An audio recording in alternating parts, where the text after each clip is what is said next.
Hey there, Hometown homies. It's exciting to see you all. It's September. It is my favorite month, not just because it's my birthday, but because it is also the first indications of fall. I'll be honest with you, my Halloween decorations are already up. So while the weather has me in good spirits, the real estate market is eliciting some different emotions. So let's talk about it. The first thing we're going to talk about is mortgage rates. There is good news here. We have seen improvement in rates, almost an entire point since February or March of this year. And we have indications that the Feds are going to meet on September 18th, and they are likely to drop their Fed fund rate then as well, which is good news. What's also important to remember is that just because the Feds drop the rate, it does not necessarily have a direct correlation on mortgage rates. So in this graph here, you can actually see how mortgage rates have fluctuated throughout the year, even though the Fed fund rate actually hasn't changed at all. So in anticipation of this cut coming up, mortgage lenders have changed their margins and improved rates.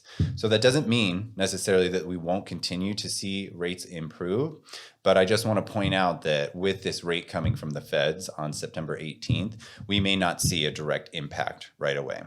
They have 2 more meetings left for the rest of the year, and there does seem to be some indications they may continue to move the Fed fund rate down.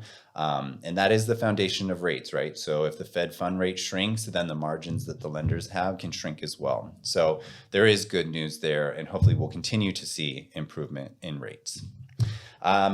Next, and this is really important. We need to talk about inventory in our local market. In Idaho as a whole, we are one of 8 states that has more inventory than we've had in 5 years. Okay, so 42 other states in the nation are kind of seeing competitive markets. They're seeing prices come up, sometimes multiple offers on properties. Idaho is one of them where we've seen a lot of inventory, and subsequently, we've seen pressure on sellers and prices decrease. In our Ada County market, we have north of 2,000 homes on the market, which is the most we've seen in a long time. Pendings have relatively stayed the same, but kind of dipped. And then I think more important than any of that is the price drops. If you look at the price drop column, we have seen over 300 homes every week drop their price in order to sell. That's 10 to 15% of our inventory is continuing to drop price.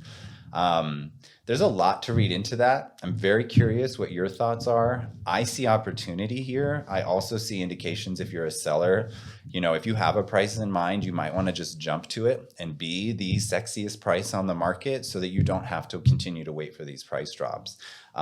So this is just information. It's just kind of how you use it, but there is some opportunity in our market right now.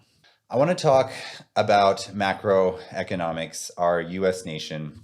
There's a lot going on right now. The world is paying attention to us, especially.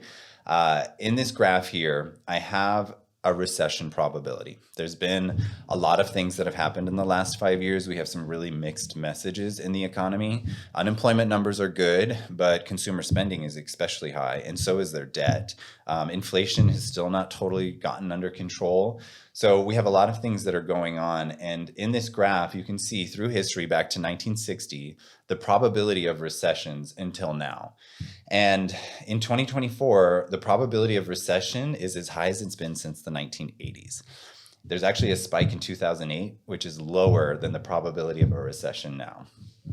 I don't want that to scare you. There's 3 infographics that I have here to outline the scenarios of what could happen in the possibility of no recession, a normal recession, and then a banking recession, which would be something pretty catastrophic, sort of like 2008.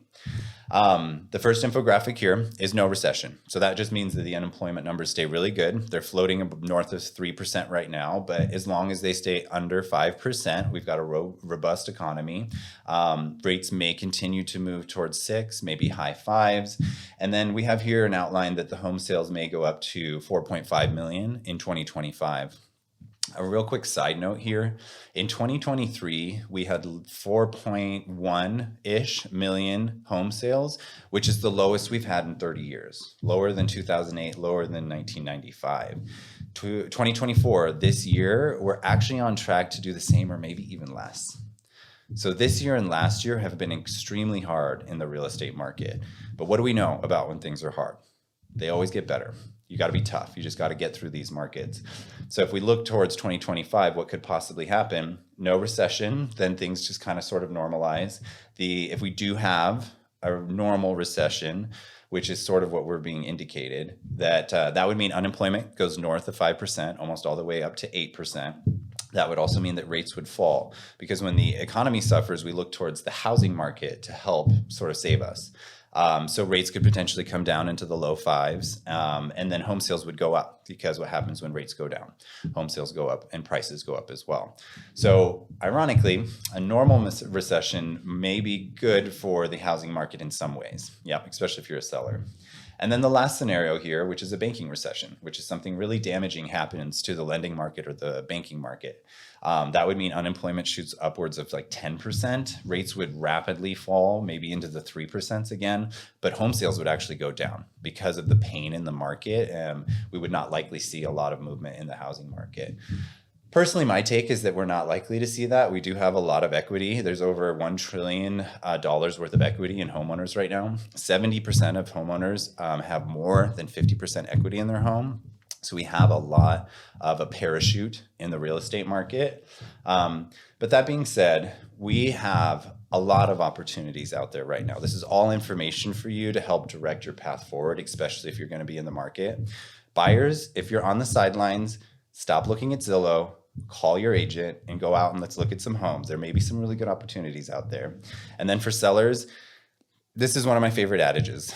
Price may not be the problem, but it is always the solution. So you just have to determine if it's the right time to sell or if you need to wait for another market. But if you do need to sell, it might be best to jump ahead of what's happening around you.